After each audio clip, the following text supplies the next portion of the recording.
तिवारी जी महाराज साहब, श्रमजी गौरा प्रज्ञा चौधरी, प्रवचन प्रभाविका डॉक्टर दुरानी श्री शिवाजी महाराज साहब की पावन पवित्र चरणों में कोटि कोटि वंदना।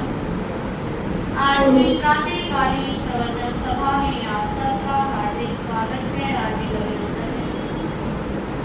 गुरु कृपा से आपके समक्ष तत्वों की चर्चा प्रारंभ हुई।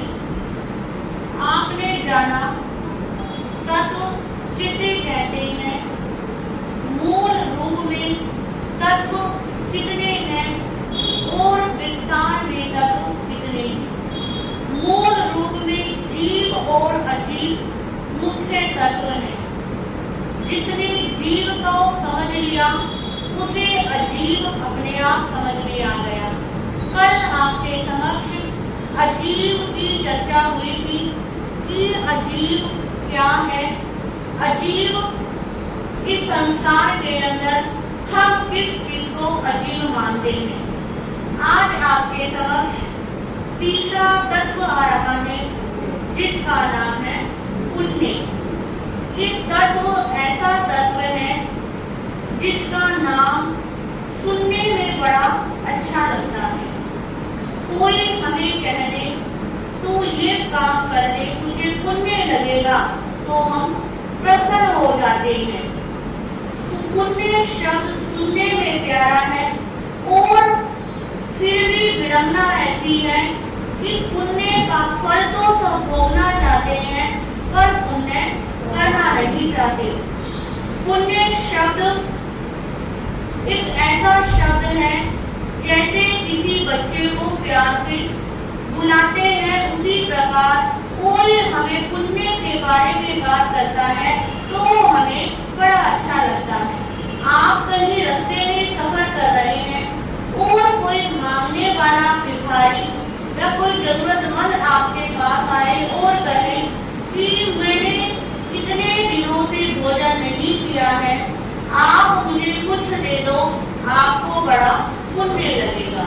और जैसे ही आप इस सुनेंगे कि वो कह रहा है आपको पुण्य लगेगा, तो एकदम से आपके पास जो कुछ भी होगा वो आप क्या कर दोगे, उसे दे दोगे। क्योंकि शब्द ही ऐसा है जो हमारे मन को प्रसन्न करता है, जो हमारे मन के अंदर उत्साह लेकर आता है, जो कार्य करने के बाद हमें संतुष्टि होती है। वो कर्म कौन सा है? पुण्य का कर्म है। क्योंकि कहते हैं पुण्य करने से हमारा हृदय भी संतुष्ट होता है, हमारी आत्मा में भी संतुष्टि मिलती है और हमारी शरीर में भी क्या रहती है? संतुष्टि रहती है। आप कोई अच्छा काम कर दो, आपने भंडारा लगाया, आपको क्या मिलती है? संतुष्टि मिलती है कि आज मैंने क्या कर दिया? अच्छा काम कर दिया। आपके घर के बड़ों की पुण्य तिथि ग्यारह होती है तो आप क्या करते हैं? पुण्य के कर्म करते हैं। क्यों करते हैं? क्योंकि उस कर्म को करने से आपको क्या मिल रही है? सुख मिल रहा है, आपको शांति मिल रही है। तो भगवती सूत्र में एक बार पूछा गया कि वे प्रभु कौन से कर्म ऐसे हैं जो इस जीव को साता पहुंचाते हैं। कि वैसे तो प्रतिदिन ही क्या करते रहते हैं, कोई ना कोई कर्म करते रहते हैं, परंतु कौन से कर्म ऐसे हैं जो जीव को साता पहुंचाते हैं। तो प्रभु ने वहां पर कहा कि जो शुभ कर्म व्यक्ति करता है, जो पुण्य वाले काम करता है, तो वो जीव को क्या पहुंचाते हैं? साता पहुंचाते हैं। और ये पुण्य ऐसा है कि जिसको किया यदि आपने है तो उसका फल क्या होता है? शुभ ही होता है। कभी पुण्य का फल आपको अशुभ रूप में नहीं मिलता है। कहते हैं जीव के अंदर जो शुभ विचार आते हैं, शुभ भाव आते हैं, वो पुण्य का भी क्या होते हैं? प्रतिफल होते हैं। कि जिस व्यक्ति ने पहले जैसे पुण्य कर्म किए हुए होते हैं उसके विचार भी क्या होते हैं? वैसे ही होते हैं। अब आप यहाँ पर स्थानक में आते हो, मंगली सुनते सुनते हो, प्रवचन सुनते हो, तो कहीं ना कहीं ये आपके पुण्यों का क्या है, संचय है। वो संचय क्या आ रहा है, उदय में आ रहा है। कई बार ऐसा होता है कि आप चाहते हैं कि इन वाले महाराज जी का चातुर्मास है या इस चातुर्मास के अंदर तो मैं 4 महीने क्या दूंगा, लाभ लूंगा, परंतु कोई असाका वेदनीय कर्म का उदय हो जाता है और आप यहाँ तक पहुंच ही नहीं पाते। तो ये किसका फल है, ये पाप का फल है, ये अशुभ कर्म का क्या है, उदय है। तो प्रभु ने कहा है कि ये जो पुण्य कर्म होता है ये हमारे मन को संतुष्टि देता है, पावर देता है, परंतु विडंबना ये है कि व्यक्ति पुण्य कम करता है और पाप ज्यादा करता है। पुण्य कितने हैं, 9 पुण्य और पाप कितने हैं, 18। यानी कि एक दिन के अंदर हम पुण्य कम करते हैं और पाप क्या करते हैं। आप बेशक देख लेना, पाप के अंदर हम दिन रात झूठ बोलते हैं, दिन रात माया करते रहते हैं, किसी से राग करते हैं, किसी से द्वेष करते हैं, किसी पर गुस्सा करते रहते हैं, कभी अहंकार आ जाता है। तो ये जो पाप होते हैं एक साथ हमारे ऊपर क्या आ जाते हैं, एक दिन में हम 18 के 18 पापों का भी क्या कर लेते हैं, सेवन कर लेते हैं। तो प्रभु ने कहा कि ये पुण्य कहना तो बहुत आसान है, इसका फल भी क्या लगता है, बड़ा अच्छा लगता है, परंतु करते समय मन क्या भागता है, पीछे भागता है। ये मन कहता है अरे क्या करेगा करके, इतना समय तो मुझे सेवा करते करते हो गया, इतना समय पुण्य करते करते हो गया, अब तक क्या नहीं मिला, कोई भी फल ही नहीं मिला। परंतु ये भूल जाते हैं कि इस समय हमें जो कुछ मिल रहा है किसका प्रतिफल है, पुण्य का ही प्रतिफल है। शास्त्र कहता है कि यदि पुण्य नहीं किया हुआ हो तो तीर्थंकर गोत्र का उपार्जन करने के बाद भी जीव तीर्थंकर नहीं बन सकता। तीर्थंकर बनने के लिए भी पुण्य कर्म का होना बहुत जरूरी है। कुछ व्यक्ति कहते हैं कि हम दिन रात सेवा करते रहते हैं, परंतु हमें क्या नहीं मिलता, यशनाम नहीं मिलता, कोई हमारे काम को सराहना नहीं है। ये क्या है कि आपका पुण्य नहीं है। यदि जिसका पुण्य होता है वो यदि मिट्टी में भी हाथ डालता है तो क्या हो जाता है, सोना हो जाता है। कई बार आप देखते हैं कि जब पाप का उदय आता है तब जीव पैदा होता है, पैदा होते ही माँ की क्या हो जाती है, मृत्यु हो जाती है। तो ये क्या है, पाप का प्रतिफल है। तो पाप यदि पैदा भी हो गया, बचपन अच्छे से बीता और जवानी तक आते आते सब क्या हो जाता है, खत्म हो जाता है। आप अपने बच्चे बच्ची का विवाह अच्छे घर में करते हैं, परंतु वहाँ पर जाते ही सब कुछ क्या हो जाए, खत्म हो जाए। तो ये किसका प्रतिफल है, ये पाप का प्रतिफल है। और पुण्य का प्रतिफल भी ऐसा होता है कि कई बार जीव के गर्भ में आते ही धन धान्य की क्या होने लग जाती है, वृद्धि होने लग जाती है। जो काम आपके वर्षों से अटके हुए थे वो काम क्या हो जाते हैं, पूरे हो जाते हैं। किसी बेटे की बहू की शादी होते ही उनके पैर पड़ते ही घर में क्या हो जाती है, दिन रात चौगुनी तरक्की हो जाती है। तो ये किसका फल है, ये पुण्य का फल है। प्रभु कहते हैं कि ये पुण्य सुनना बहुत आसान है परंतु करना बहुत मुश्किल है। करते समय अंतराय कर्म क्या हो जाते हैं, हावी हो जाते हैं, जो इंसान को पुण्य कर्म करने ही नहीं देते।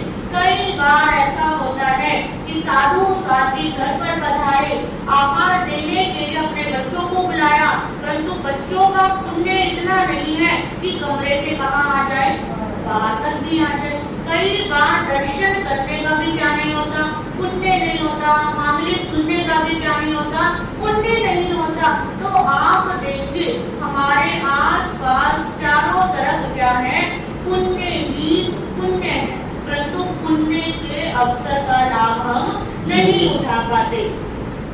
हमारे शास्त्रों के अंदर पुण्य को लेकर 4 प्रकार की चौमुंदी आई है। कितने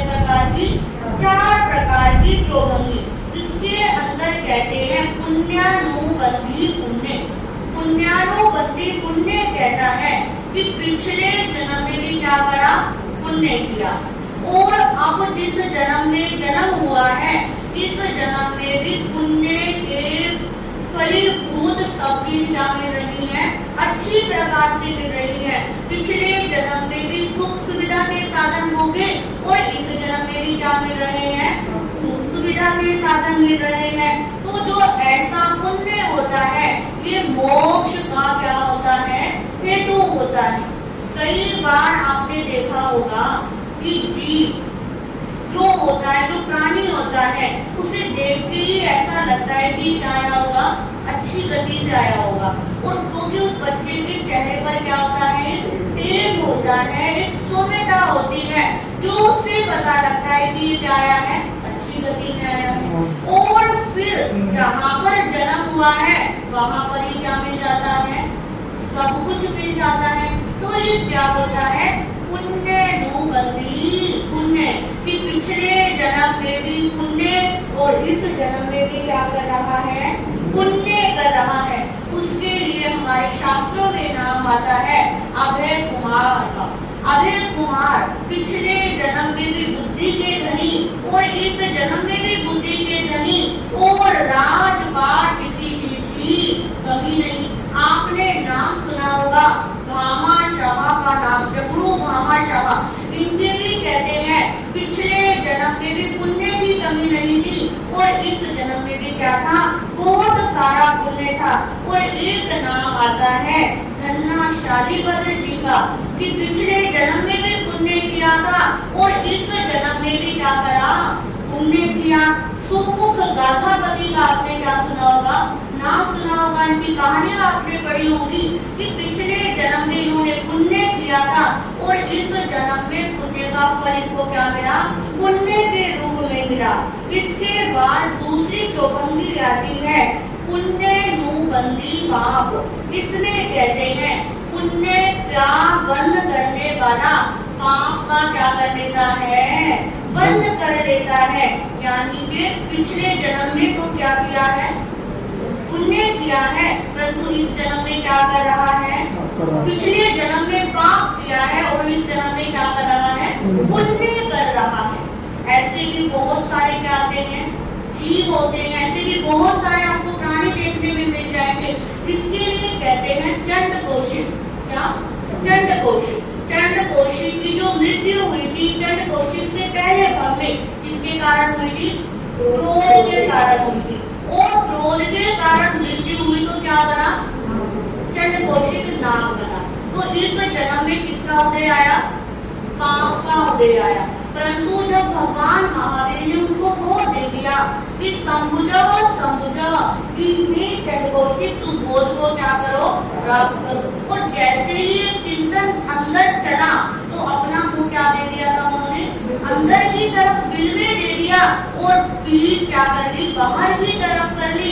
और लोग सोचते कि अभी क्या हो गया, शांत हो गया, और शांत समझकर नाग की क्या करने लग गए, पूजा करने लग गए। और जब पूजा करते हैं तो चींटी मकोड़े इतने बहने बहने उनके शरीर को क्या कर रहे थे, काट रहे थे, और वो उत्तम भाव से उस परिचय को क्या करते हैं, सहन करते हैं, और जिसके फलस्वरूप आगे वो जाकर क्या बनते हैं, देव गति में देव बनते हैं। तो ये जीव का क्या होता है कि पापानुबंधी पुण्यानुबंधी पाप, कि व्यक्ति पाप के स्थान पर भी उसने क्या कर लिया, पुण्य कर लिया। फिर तीसरा आता है पापानुबंधी पुण्य। पापानुबंधी पुण्य कहता है पाप का बंद करने वाला क्या कर देता है, पुण्य कर देता है। जैसे कि सुख सुविधा के साधन को क्या मिल गए, बहुत सारे मिल गए, और सुख सुविधा के साधन मिलने के बाद भी वो उन सुख सुविधा के साधनों का प्रयोग नहीं कर रहा, तो ये व्यक्ति क्या कर लेता है, पुण्य के स्थान पर क्या कर लेता है, पाप कर लेता है। जैसे कि आपने सुना होगा नागश्री ब्राह्मणी का नाम सुना है ना, नागश्री ब्राह्मणी, उसने साधु को क्या बनाया था, क्या कड़वा कुंभा कराया था, कि घर के अंदर किसी चीज की क्या नहीं थी, कमी नहीं थी, सब कुछ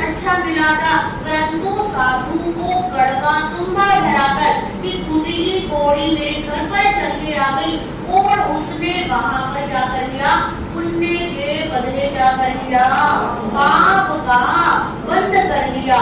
आपने सुना होगा श्री कृष्ण वासुदेव, श्री कृष्ण वासुदेव भगवान महावीर के क्या थे, पूर्व भवदाम का जीवन आता है कि पुण्य के उदय से उनको क्या मिली, पूरी राज सत्ता मिली, सब कुछ मिला। और जब संगीत सुन रहे थे तो क्या कहा था कि जब मैं सो जाऊं तो इस संगीत को क्या करवा देना, बंद करवा देना। और जब शैया पालक नींद पूरी देखा, शैया पालक भी क्या कर रहे हैं, आराम से संगीत में मस्त है, तो एकदम से उन्होंने क्या पूछा कि ये तुमने संगीत क्यों बंद नहीं करवाया। तो वो क्या कहते हैं कि मेरे कानों को बड़ा अच्छा लग रहा था। तो उस समय वो श्री कृष्ण वासुदेव के बम्बे कहते हैं, मैं बताता हूँ तुझे कैसे कानों से सुना क्या लग रहा था, अच्छा लग रहा था। उसी समय उन्होंने क्या मंगाया, गरम गरम शीशा मंगाया और कानों में क्या करा, डाला। तो ये क्या करा, पाप कर दिया कि एक तरफ पुण्य के वशीभूत होकर सब सुख सुविधा थी, परंतु सारा पुण्य कहाँ बिगाड़ दिया, पाप में चला गया। तो प्रभु कहते हैं ऐसे भी संसार के अंदर बहुत सारे क्या होते हैं, जीव होते हैं। आपने ब्रह्मदत्त चक्रवर्ती का नाम सुना होगा, वो 6 खंडे क्या थे, अधिपति थे, 16,000 सेवक उनकी सेवा में रहते थे। इतना सब कुछ पुण्य होने के बाद भी मरकर कहा जाते हैं, नरक में जाते हैं। तो ये क्या है कि पुण्य के बदले क्या कर लिया, पाप कर लिया। फिर चौथी भंगी आती है पापानुबंधी पाप। इसमें व्यक्ति ने पिछले जन्म में भी क्या किया होता है, पाप किया होता है, और इस जन्म में भी क्या करता है, पाप करता है। आपकी सुनते सुनते भी कुछ व्यक्ति आपकी निगाह में आपके क्या आ रहे होंगे, सामने भी आ रहे होंगे कि हाँ इस व्यक्ति का जीवन भी क्या रहा होगा, ऐसा ही रहा होगा। तो पापानुबंधी पाप किसने किया था, तंदुलमच। किसने, तंदुलमच। तंदुलमच पिछले जन्म में क्या था, मांसाहारी था। इस जन्म में उसको मगरमच्छ की परख के ऊपर चावल के दाने के एक आकार जितना उसका क्या होता है, शरीर होता है, और वो मगरमच्छ की आंख की परख के ऊपर बैठा है।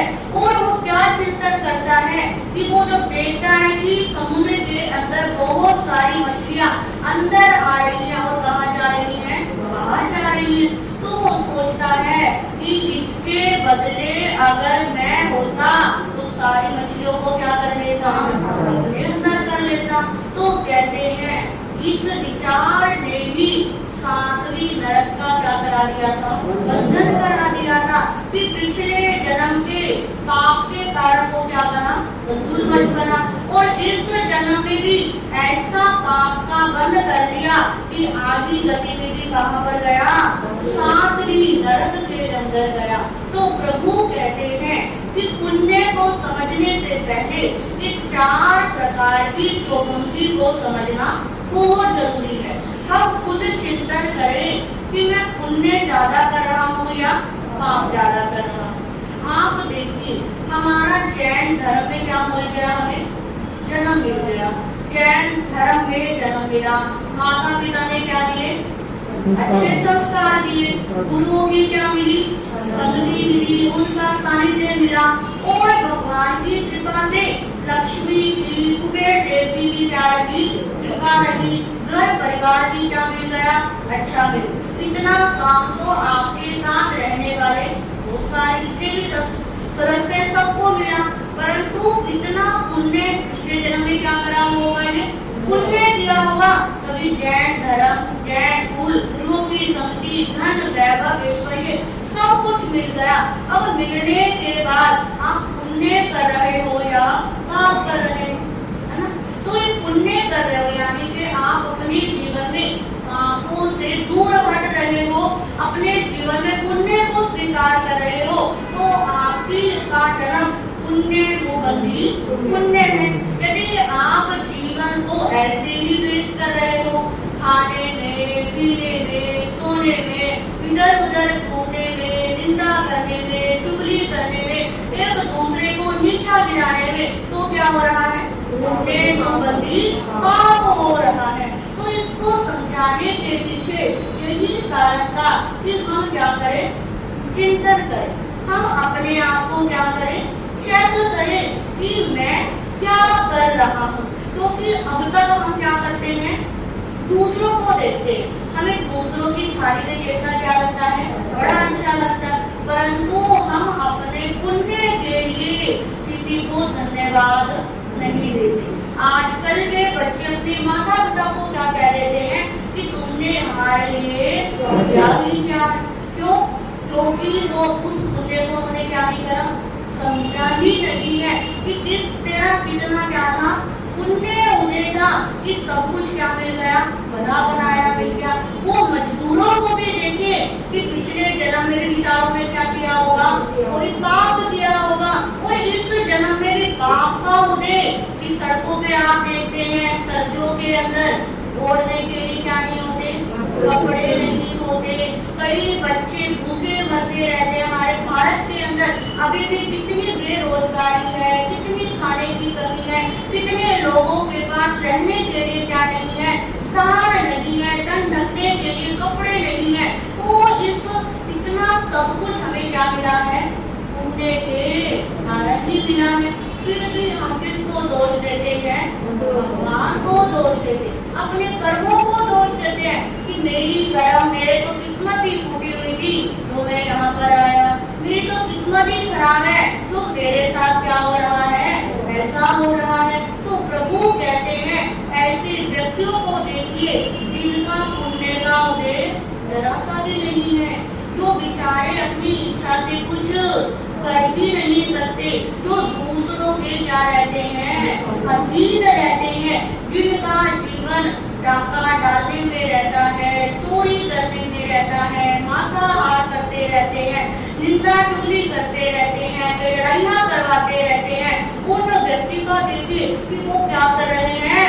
पापानुबंधी पाप कर रहे हैं कि पिछले जन्म में ऐसे कर्म किए जिसके कारण आज क्या बने? चोर डाकू लुटेरे बने, और इस जन्म में भी ऐसे कर्म करके क्या बन रहे हैं? वो आगे के लिए कर्म खराबी कर रहे हैं। उत्तरा ब्रह्मसूत्र के अंदर नाम आता है हरिकेशी मुनि का। हरिकेशी मुनि, उनकी जाति कौन सी थी? चंडाल की जाति। शरीर भी क्या था? रूप था, कोई देखना पसंद भी नहीं करता था। तो ये क्या था? पिछले जन्म का किया हुआ उनके पाप का क्या था? उदय था। परंतु इस जन्म में उन्होंने क्या किया? पुण्य ऐसा करा कि साधु जीवन को क्या करा? पाला, और साधु जीवन को पालकर ऐसा धर्म का पुण्य कमाया कि अगली गति में क्या बने? देव बने। तो प्रभु कहते हैं कि यदि पुण्य को समझना है तो अपने से नीचे वाले को क्या करो? देखो कि इसका पाप का उदय है या इसका पुण्य का उदय है, मैं इससे अच्छा हूँ या मैं इससे गिरा हुआ हूँ। तो प्रभु ने कहा कि 10 प्रकार के क्या आते हैं? सुख आते हैं। कितने प्रकार के? 10। जिसके अंदर पहला सुख होता है निरोगी काया। निरोगी काया यानी कि मैं क्या रहूं? स्वस्थ रहूं। तो व्यक्ति को जो स्वस्थ मिलता है शरीर, क्योंकि कई बार आप देखते हैं कि बच्चे पैदा होते ही बड़ी से बड़ी क्या लग जाती है? बीमारी। किसी को शुगर हो जाता है, दिल में छेद हो जाता है, हार्ट थोड़ा स्लो चलता है, तो उसका क्या नहीं है? इसका पुण्य उदय नहीं है।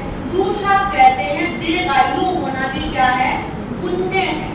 कई बार आप देखते हैं कुछ परिवारों के अंदर किसी की लंबी आयु चली नहीं पाती। स्पेशल जो मेल्स होते हैं उनकी जल्दी क्या हो जाती है? मृत्यु हो जाती है। तो यानी कि उस परिवार का क्या नहीं है? पुण्य नहीं है। तीसरा सुख होता है कि हम जो बोल रहे हैं हमारी वाणी दूसरों को क्या लगे? अच्छी लगे। कई बार आप देखते हैं कि कोई बोलता है तो मन करता है क्या करते रहे? सुनते रहे। और कोई बोलना शुरू करता है तो क्या पकड़ लेंगे? माथा पटक लेंगे। अरे भाई तू क्या कर जा? बैठ जा।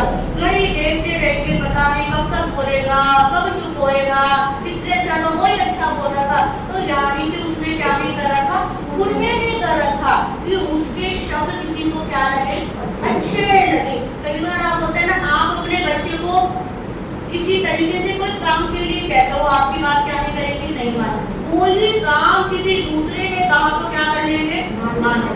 अब आपका क्या नहीं है, शब्दों का पुण्य नहीं है, जिसके कारण आपकी बात को क्या नहीं करा गया, माना नहीं गया। एक इससे अगला सुख होता है रूप का सुख।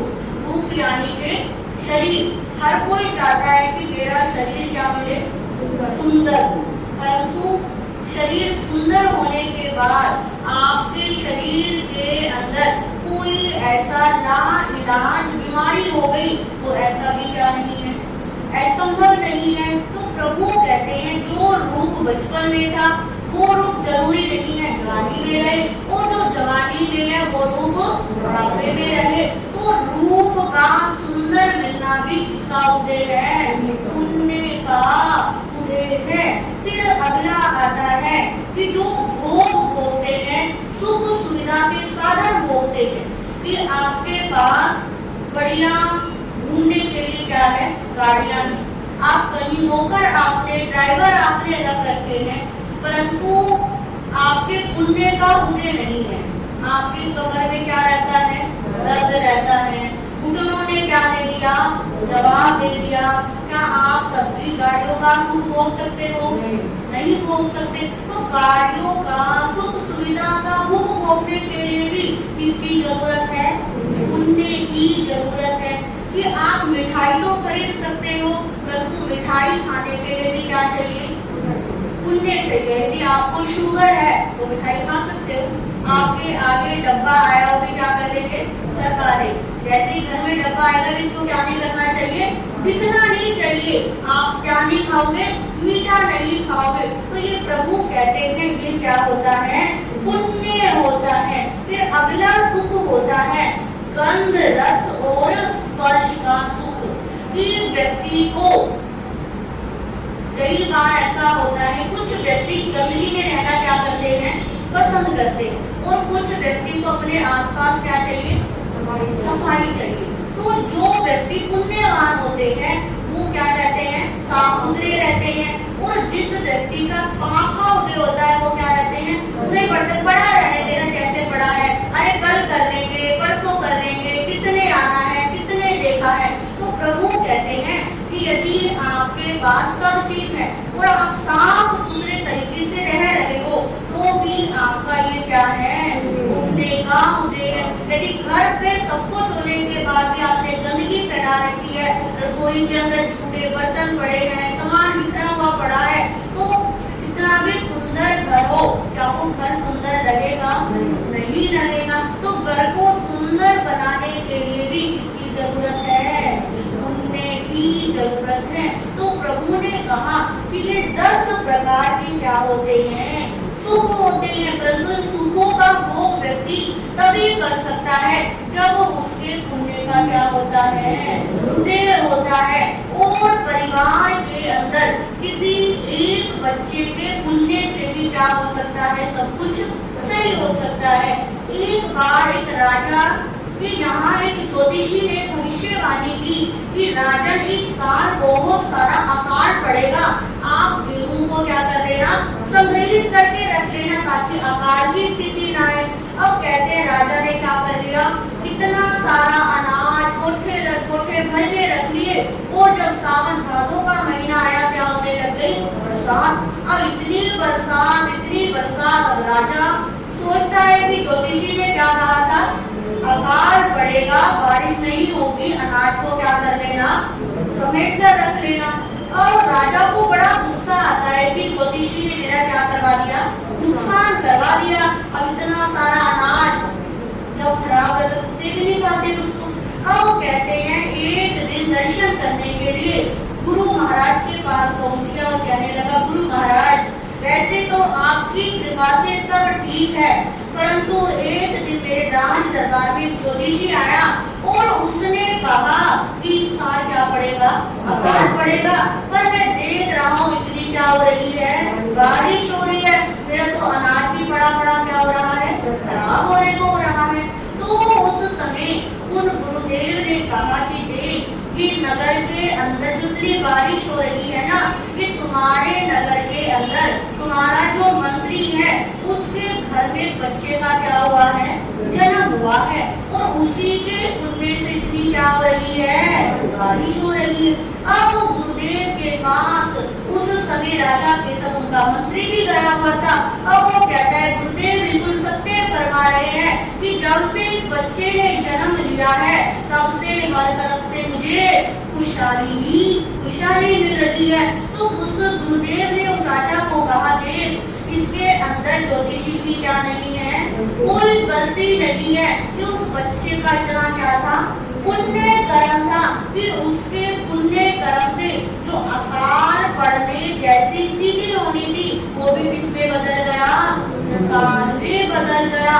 जो बारिश नहीं होनी थी वो बारिश भी क्या हो गई, हो गई। अब उस राजा को ज्योतिषी की बात पर भी क्या हुआ, विश्वास हुआ, और गुरुदेव ने कहा उस बात पर भी क्या हुआ, विश्वास हुआ। तो कहने का मतलब यही है छोटी सी बात को, कि संसार के अंदर पुण्य सबसे ज्यादा क्या करता है, हमारा काम करता है, और पुण्य ही हमारे आगे आगे क्या होता है, चलता है। और जैसा हम पुण्य करते हैं वैसा ही फल हमें क्या मिलता है, उसी पुण्य के रूप में मिलता है। क्योंकि कहते हैं पुण्य कुएं के समान है। कुएं में आप आवाज लगाओ, मैं पागल हूँ, मैं पागल हूँ, कि तू पागल है तो क्या बोलेगा, तू पागल। मैं अच्छा हूँ तो बोलेगा हाँ मैं अच्छा हूँ। तो इस प्रकार प्रभु कहते हैं कि इन पुण्य को कम मत समझो, कि पुण्य करने से कुछ नहीं होता, ये तो सिर्फ फालतू की चीज है, अपना खाओ पियो और ऐश करो। ऐसा नहीं होता। ये पुण्य हमारा इस जन्म में भी साथ देता है और आगे आने वाले जन्मों में भी क्या रहता है, हमारे साथ रहता है। कुछ चीज जाए या ना जाए, पुण्य और पाप की दौड़ करने को क्या रहती है, हमेशा हमारे साथ रहती है। क्योंकि जब बच्चे का जन्म होता है तो मुट्ठी क्या होती है, बंद होती है। उस बंद मुट्ठी में क्या होता है, पुण्य और पाप का ही तो होता है। कि जीव ने पुण्य किया होता है तो सब कुछ अच्छी होती है, यदि पाप किया होता है तो बनी बनाई चीज भी क्या हो जाती है, खराब हो जाती है। तो शास्त्रों के अंदर इस पुण्य के कितने भेद बताए हैं, 9 भेद। कितने, 9 भेद। एक एक पुण्य अपने आप में बड़ा क्या है, प्रभावशाली। आपने बहुत बार क्या करेंगे, सुने भी होंगे, परंतु उस पुण्य को सही रूप में कैसे करना चाहिए, क्या हम उस पुण्य को कर रहे हैं, क्या उस पुण्य को नजरअंदाज कर रहे हैं, क्या नहीं कर रहे, तो कैसे हम उन पुण्यों की क्या कर सकते हैं, उपार्जन कर सकते हैं। क्योंकि तीर्थंकर परमात्मा की दीक्षा से पहले क्या करते हैं, पुण्य करते हैं। वो पुण्य किस रूप में करते हैं, वर्षीदार के रूप में करते हैं। यदि पुण्य नहीं करना होता तो उनको भी दान देने की जरूरत नहीं होती। क्योंकि मैंने बताया था तीर्थंकर बनने के लिए भी क्या चाहिए, पुण्य चाहिए। तो इन पुण्यों की परिउपासना जो करेंगे वो अपनी आत्मा का क्या करेंगे, कल्याण करेंगे। तो अब आप आएंगे और थोड़ी सी हमारी चर्चा चलेगी 9 पुण्यों के ऊपर। एक एक पुण्य आपके सामने आएगा और आपको सही क्या देगा, शिक्षा देगा। आज बारिश का क्या रहा, कुछ माहौल रहा, परंतु जिसका पुण्य उदय था वो क्या हो गया, यहाँ तक पहुँच गया। और जिसका पुण्य उदय क्या नहीं था, उदय में नहीं था, वो चाहते हुए भी क्या नहीं कर पाए, यहाँ तक नहीं पहुँच पाए। तो अपने अपने पुण्य की क्या करनी है, हमें सराहना करनी है। इस पुण्य को क्या करना है, बढ़ाना है। जितना पुण्य का पर्णा भारी होगा उतना पाप का पर्णा क्या हो जाएगा, नीचे हो जाएगा। ये हम पर क्या करेगा, निर्भर करेगा। इन्हीं शब्दों के साथ मैं अपने विषय को विराम देती हूँ। अभी प्रवचन का आज का क्या हो गया है, 9:30 बज गए हैं, ठीक समय हो गया है। प्रतिदिन आपसे 2 प्रश्न पूछने के लिए हमने बोला था। तो आज के 2 प्रश्न, स्वाध्याय से पहले किसको नमन करना चाहिए, भाइयों की तरफ, स्वाध्याय से पहले किसको नमन करना चाहिए, हाँ जी, हाँ जी, पीछे वाले को जी नहीं, आज महाराज जी ने क्या बताया था, हाँ जी भैया। गुरु को, कि हम कोई भी स्वाध्याय इत्यादि करते हैं तो अपने अपने गुरुदेव को हमें नमन करना चाहिए। हाँ जी, दूसरा क्वेश्चन बहनों के लिए, ऐसा कौन सा शब्द है जो सुनने में बड़ा प्रिय लगता है? ऐसा कौन सा शब्द है जो सुनने में बड़ा प्रिय लगता है? सिर्फ दो ही बहनों को? इतना सिंपल, इतना अच्छा सा प्रश्न। हाँ जी, हाँ जी मीना जी, पुण्य शब्द ऐसा है जो हमें क्या लगता है, बड़ा सुंदर और अच्छा लगता है। आज के पहचान किसी का उपवास, आई विल उपवास,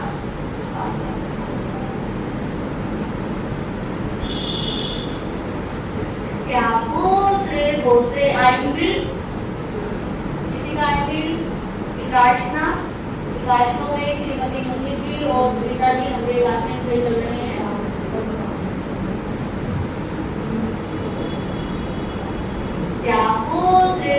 किसी का विकासना वगैरह कोई पहचान? तपस्या करने वालों को, आगे बढ़ने वालों को।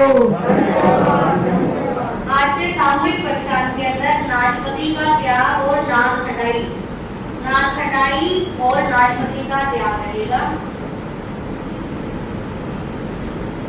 त्याग भोसले और माला के रूप में नमो तपस, ओम नमो तपस, यानी कि तप को नमस्कार हो, इसकी एक एक माला सभी करने का प्रयास करेंगे। चातुर्मास प्रारंभ से ही जाप की प्रति शनिवार को जाप की श्रृंखला चल रही है, तो इस बार और अगली बार शनिवार का जाप कौन सी बहन करवाना चाहती है? 12 घंटे का जाप यही इसी स्थान पे स्थानक पे होगा, तो भी प्रवचन के बाद हमें अपना नाम लिखवा देना। 4 महीने प्रति शनिवार की श्रृंखला चलेगी, तो अपना अपना नाम सभी के परिवार की तरफ से होना चाहिए और सबको करवाना चाहिए। तो अभी सोच लो और प्रवचन के बाद आगे आने वाले शनिवारों के नाम लिखवा देना। हाँ जी, कोई सूचना है? बोलिए भगवान महावीर स्वामी की, संसार के सभी महापुरुषों की, श्री जैन धर्म की, अहिंसा परमो धर्म की जय। नमो अरिहंतारम, नमो सिद्धारम, नमो ऐरियरम, नमो उवज्जायनम, नमो लोये सब साउनम, ऐसो पंच नमोकारो सब पाप नाशनो, मंगलानंते सबे सिंह परमं हवै मंगलम। ओम नमो नानस, ओम नमो दसनस, ओम नमो चैतस, ओम नमो तपस, श्री चत्तारी मंगलम वरिहंता, मंगलम सिद्धा, मंगलम साहू, मंगलम केली प्रणतो नमो मंगलम। चत्तारी लोकुत्तमा रिहंता, लोकुत्तमा सिद्धा, लोकुत्तमा साहू, लोकुत्तमा केली प्रणतो नमो लोकुत्तमा। चत्तारी शरणं प्रवज्जामि, रिहंते शरणं प्रवज्जामि, सिद्धे शरणं प्रवज्जामि, साहू शरणं प्रवज्जामि, केली प्रणतं धम्मं शरणं प्रवज्जामि। ये चार शरण दुख हरण जगत में और न शरणा कोई होगा, जो भव ठानी करे आराधन उसका, सदय अमर पद होगा उस